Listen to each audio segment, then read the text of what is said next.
Cajuns take round one from Coastal, and Southern Miss is tied for first place in the Sun Belt Conference with 2 games to go. It's Locked on Sun Belt.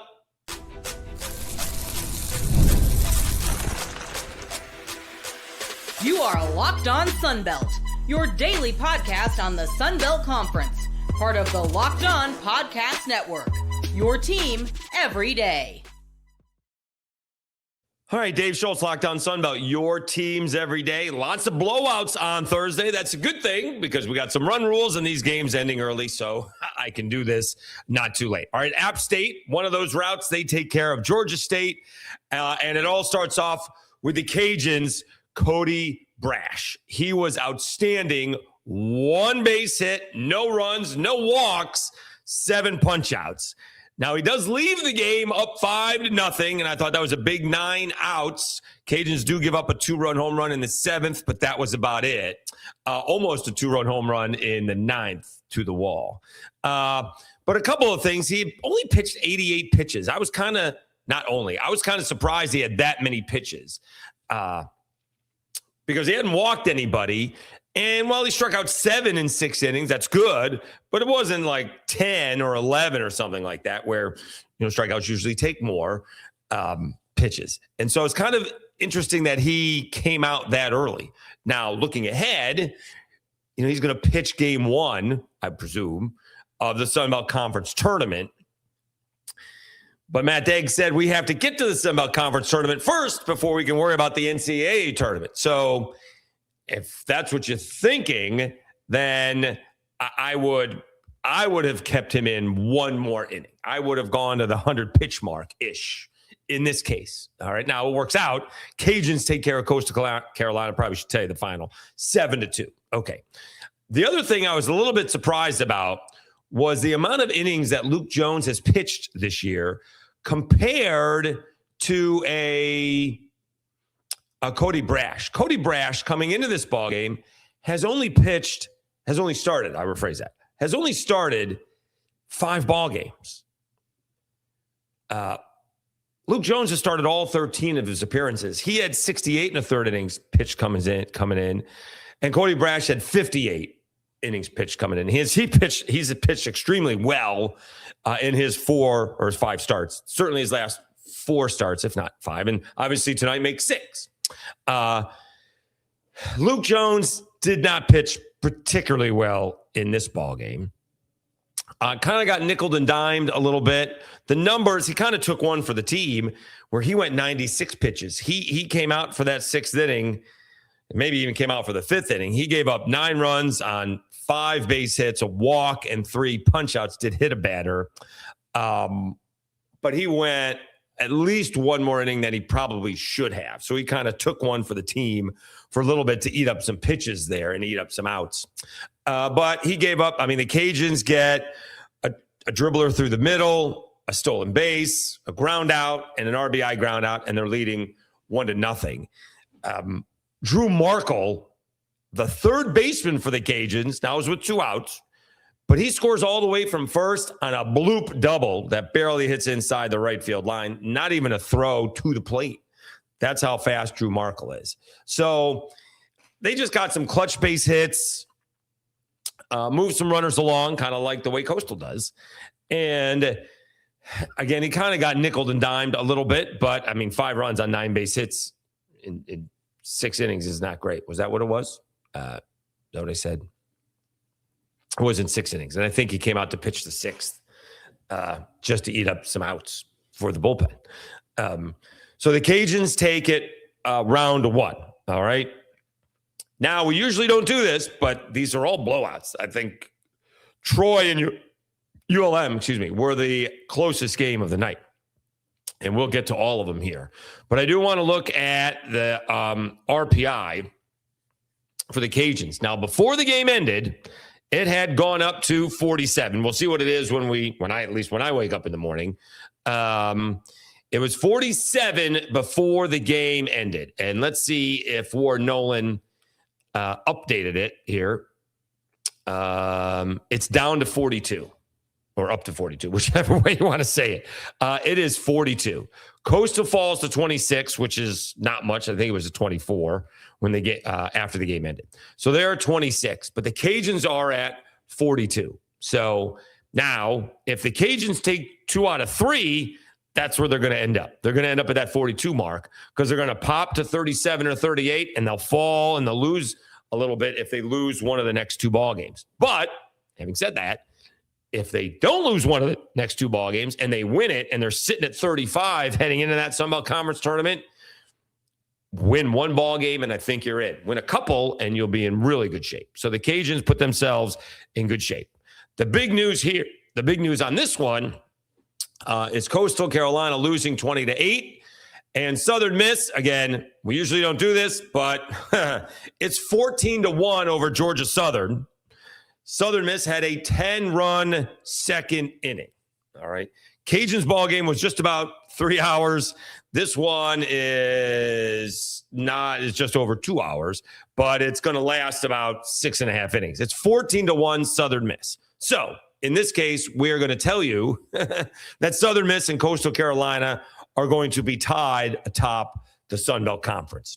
And again, Southern Miss's RPI is going to fall from 9. It's not going to fall that much because they have that great non-conference strength of schedule, but it is going to fall probably 10 or 11.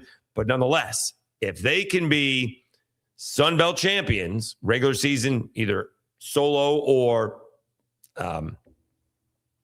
tied, co-champions, and win the Sun Belt Conference tournament, they're going to have a great argument for being a national seed. And that's what they're looking for. Having said that, and all the discussion, and I saw Steven Mixon with his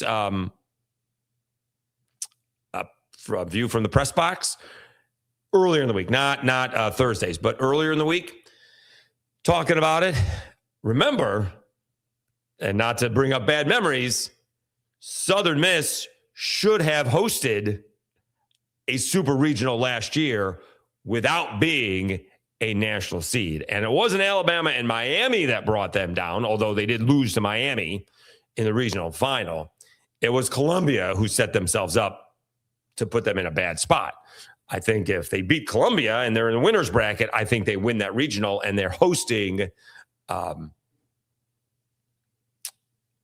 Louisville? Hosting Louisville is probably what it was. Yeah, because Louisville ended up hosting. So I think they would have hosted Louisville in Hattiesburg. But so just because you don't, the point of that is not to bring up bad memories. The point is they don't necessarily need to be a national seed to be a host. And we go back to the Applebee's regional. You know, they weren't a national seed in that one either. And they were hosting that one, also a series they should have won. Nonetheless, so they're in good shape. Let's go over some of that ball game because obviously they're getting some good pitching as well. Graydon Harris, 5 innings, 2 runs, 1 unearned, no walks, 8 punch outs. Logan Pratt getting some work in. Big ball games from Drey Barrett, 3 for 3, 4 runs batted in, and 3 runs scored. He has a home run. Joey Urban has a home run. Kyle Morrison has a home run, and Ben Higdon has a home run. Did anybody get 2 base hits in the or 2 RBI hits in the second inning? Let's see here. Russo was hit by a pitch. See, Barrett then singled, so he's not going to have 2 RBI base hits.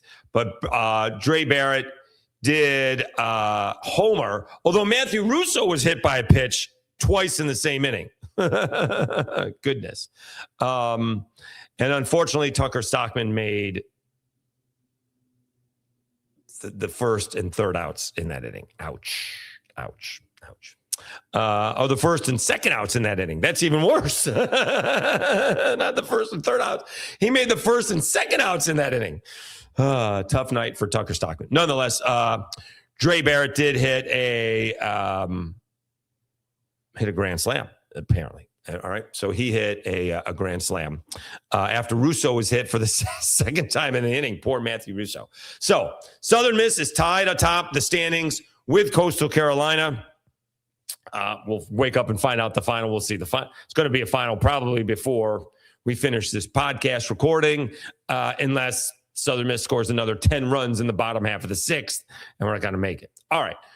We have some other teams that are still trying to vie for some good seeding in the Sun Belt. One of them is App State, and they've had a great year, and they continue to roll.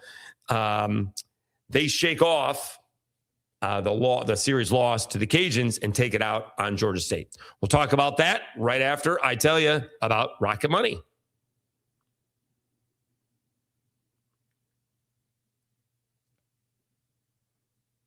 If you've ever opened up your bank account and thought, where'd all my money go? You're not alone. Keeping track of subscriptions, spending, and bills can get overwhelming fast. That's where Rocket Money comes in, helping you take control of your finances all in one place.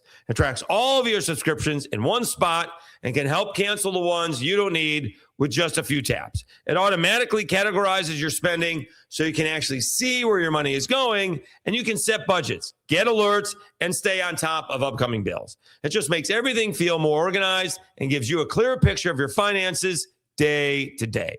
Rocket Money is a personal finance app that helps find and cancel unwanted subscriptions, monitors your spending, and helps lower your bills so you can grow your savings. Let Rocket Money help reach your financial goals faster. Join at rocketmoney.com/lockedon. rocketmoney.com/lockedon. That's rocketmoney.com/lockedon. And don't forget, as I remind you every time at this point in time in the show, the Everydayer Club. Your chance to see Locked On Sunbelt ad-free. And you know where to go. You got to go to lockedonsunbelt.supercast.com. Did I get that right? I did. lockedonsunbelt.supercast.com. lockedonsunbelt.supercast.com. Members only Discord as well. Join the Everydayer Club for ad-free Locked On Sunbelt at lockedonsunbelt.supercast.com. All right, there we go. Cajuns wins, Coastal loses, Southern Miss wins, Georgia State loses. All right, so that's, or not, Georgia Southern loses, sorry. And Georgia State's going to lose as well. That's a different game. But Georgia Southern loses, and they're already eliminated from Sun Belt Conference tournament play. Okay. Meanwhile, App State's had this great season, took it on the chin against the Cajuns. They split the first two ball games, and then the Cajuns routed them on Sunday. And how are they going to respond on the road against Georgia State? Well, they responded in a big way. They responded blowing out Georgia State 12-2.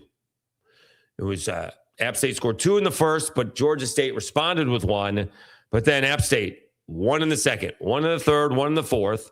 Georgia State scored 1 in the fifth. So it's a 5-2 ball game.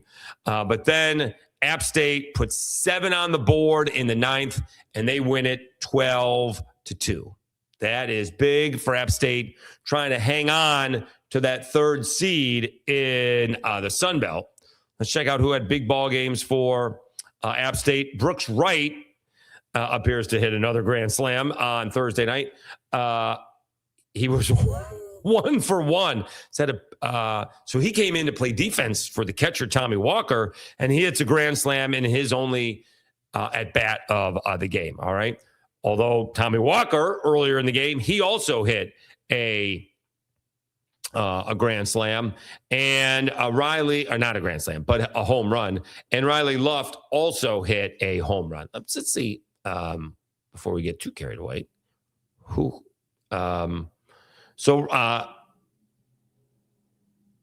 Brooks Wright did homer.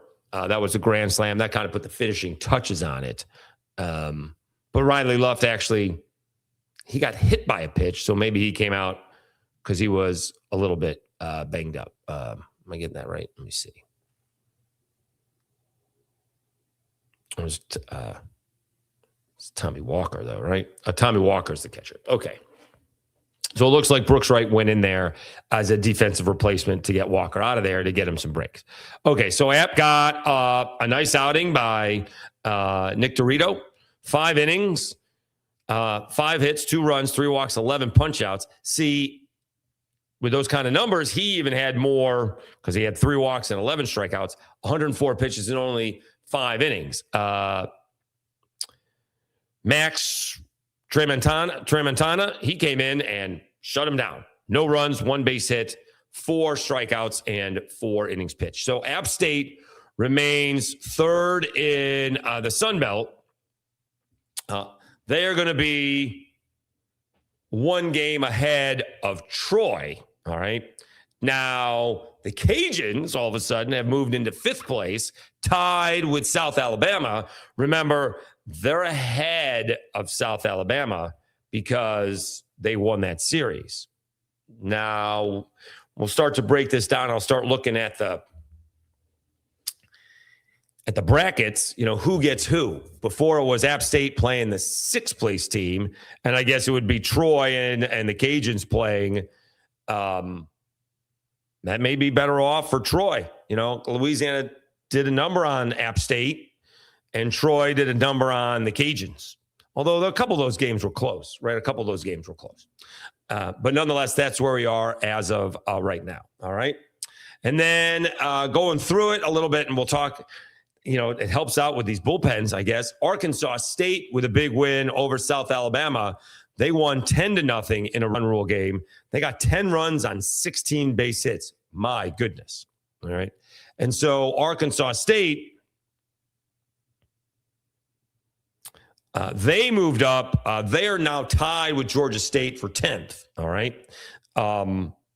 Georgia Southern's been eliminated. I guess technically JMU has not been quite eliminated. ULM, they lost. We'll get to that as Troy won. But Arkansas State and Georgia State are now tied for 10th. All right. Good shot. We'll see what happens with App State and Georgia State, right? We'll see what happens. I think Georgia State lost the first game of the series last week and then won the last 2. So we'll hold off burying Georgia State just yet.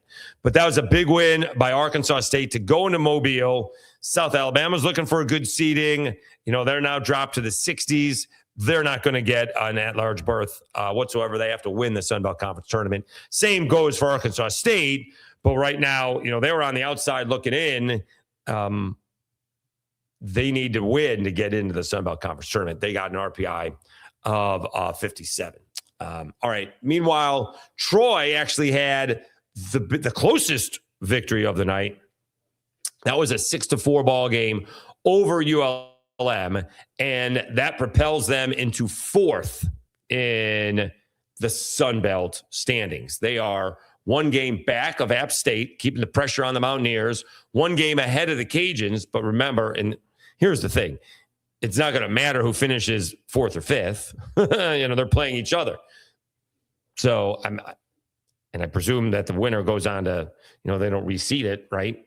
The winner gets, well, I'd have to check that out, because if it's, if the 3 seed wins, do they play Coastal or do they change it, or the number 1 seed, right? I would think that if the 6 seed wins against App State, then the number 1 seed would get that team. But again, I could be wrong on that. I could be wrong.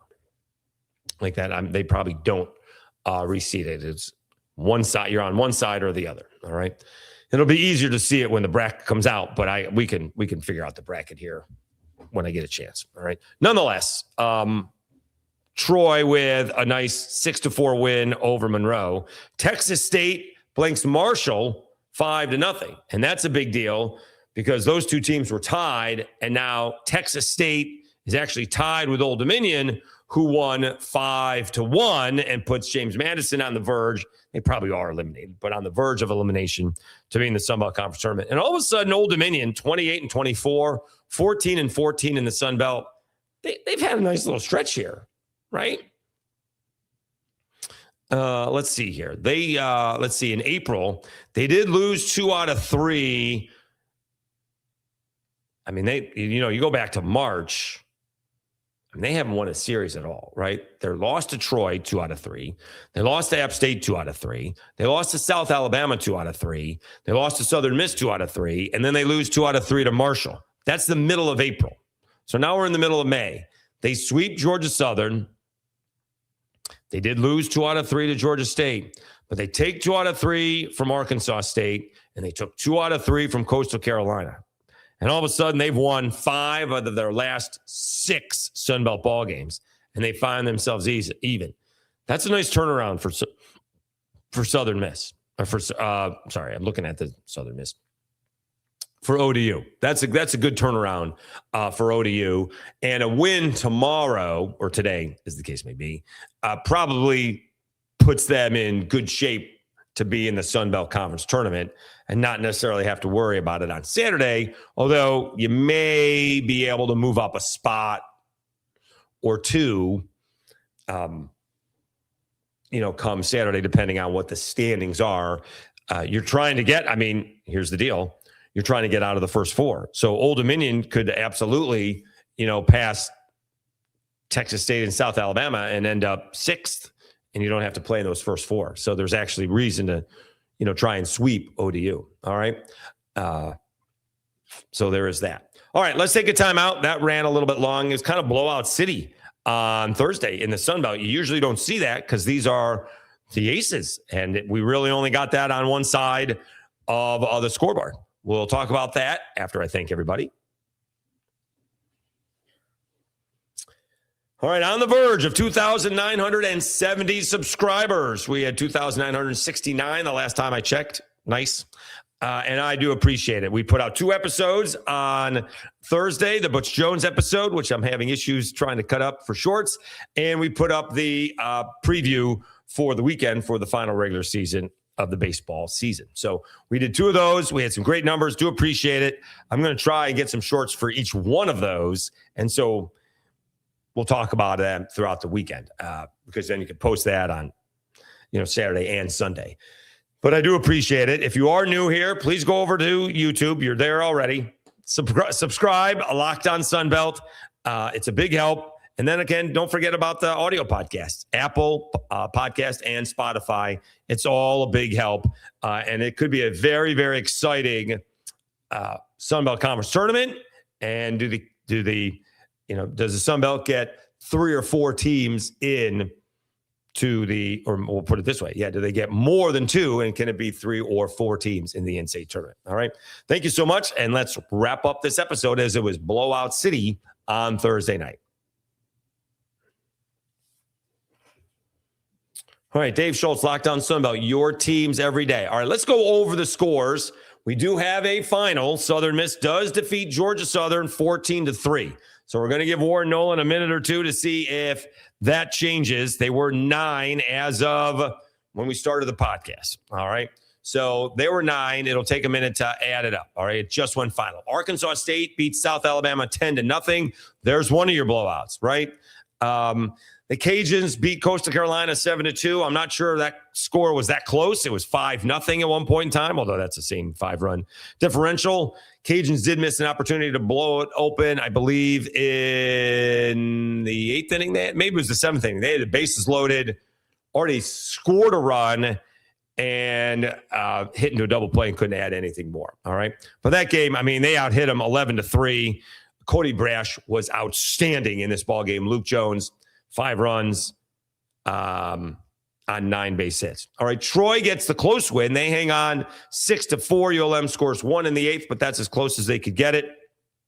And that's a big win for Troy heading into Friday's action. Texas State beats Marshall. We need to look at Texas State's RPI. Old Dominion, as we mentioned, they got the win. They beat James Madison 5-1, although we didn't mention that final score. And App State does beat Georgia State 12-2. So you did have, a handful of blowouts. Well, not quite a handful, but I'd put the Cajuns in a blowout, not a major blowout, but these games weren't particularly close. App State, Georgia State 12-2. Old Dominion and James Madison 5-1, not really close. Texas State 5-0 over Marshall, out-hitting them 10-4, right? Arkansas State 10-0 over South Alabama. All right, the Cajuns is 7-2. That's not a blowout, but Coastal's bats couldn't do anything against Cody Brasch on Thursday night. The close ball game was Troy and Monroe 6-4, and even Southern Miss hammers Georgia Southern 14-3. So maybe it was a handful. None of these games were particularly close, except the Troy Monroe game. The App State game was a little bit closer because they put up a big spot in the 9th inning, but still it ends up being a blowout, 12-2. So we'll see if that matters at all for Friday. Again, I thought Luke Jones kind of took one for the team by going at least one more inning, if not 2 more innings, to eat up some outs for the bullpen for the rest of the weekend. Remember, Cam Flukie has not pitched particularly well. And then Russ Norman, although was really good about 3-4 weeks ago, his last couple of outings hasn't been particularly good either. All right, let's see if this is updated. If Warren Nolan has updated this. No, they haven't updated Southern Misses yet. Texas State is sitting at 48 because that's a home game against Marshall. That's the thing. You can't do anything about it. I don't know if they've technically gone up or down. Let me see. I feel like they went down a little bit. Let's see here. Texas State, they went down 5 spots. They won a ball game, and they went down 5 spots. I mean, what can you do? All right. I will say North Carolina State is sitting at 44 all of a sudden. Troy's at 45, and the Cajuns are sitting there at 42. Very interesting. All right. You go up a little higher. Virginia Tech, they canceled. They're sitting at 36. Michigan kind of rescheduled teams. They're sitting at 38. All right. And it's still amazing to me. I don't know whose it was. I would call them out. I'm not trying to avoid controversy here. And I don't even know if they won tonight. But people are doing their bracketology. They still have LSU last 4 out. Making sure we understand this, and I believe this is to be true. LSU has won 3 SEC series this year. Just 3. One of them being South Carolina, which I think they swept. The other ones, Tennessee and Kentucky. That's it. I believe they've been swept more times than Series 1. I think they've been swept 4 times. If that doesn't tell you that the RPI is cooked, nothing will. There's no reason that LSU should be in the NCAA tournament this year. That doesn't matter. They were playing Florida tonight. Did they get a big bump? Or last night? Let's see here. They were in the 50s. They're sitting at 56. So I'm going to guess that they lost. I don't know if it's over yet. That's still maybe going on. They're going to lose. They're going to lose. And we'll see if their RPI, changes a little bit, right? They, what did I say? They went up 1. They're sitting at 56. They were 57. Arkansas State is right there. They're right behind LSU. All right. LSU is 9-18 in the SEC, and they're still last 4 out. I don't know if people are not looking at them playing or what the case is, or just see the big 3 letters. They are the defending champs, and they were really good last year. They're not good this year. But yet, teams are begging for them to do something. The problem was they had the opportunity. They played Georgia and Florida. You win those 2 series, you could have gone from the 60s, certainly top 40. But they can't win a thing. They had leads against Georgia and blew them more than a couple of times. So it's just frustrating to see that people still think that LSU is on the verge of doing something, and they're not. Whereas a regular season champ like ULM in softball didn't get in because they had just not good enough of an RPI. Well, that's the thing. So it is frustrating. Absolutely. So it is what it is, I guess. There's nothing to change it. There's nothing unless we just take RPI out, and we could go to the nitty gritty, right? We'll wait. So we shall see. All right. So I'm looking forward to, although it's an evening game, so it's going to be at 7:00 again tonight, right? I'm working on Friday, of course. But I don't think the games are any earlier. No, Cajuns and Coastal start at 7:00 Eastern time, just like they did on Thursday night, and 6:00 local time. And that's Andrew Herman versus Cam Flukie. That is big. All right. That's huge. As was pointed out, I think 11.7 pointed it out, the Sun Belt regular season title isn't going to be decided until Saturday. Not going to be decided until Saturday, as both teams were tied heading into the final 2 ball games. So off to a good start. Southern Miss with an easy win. App State with a relatively easy win. Arkansas State with an easy win. The Cajuns even with a relatively easy win. We'll see who bounces back on a Friday. All right. Thanks again for tuning in all day. All day. Really do appreciate it. You've been watching Locked On Sunbelt, your teams every day. Have a great Friday, everybody, and we'll talk to you again tomorrow.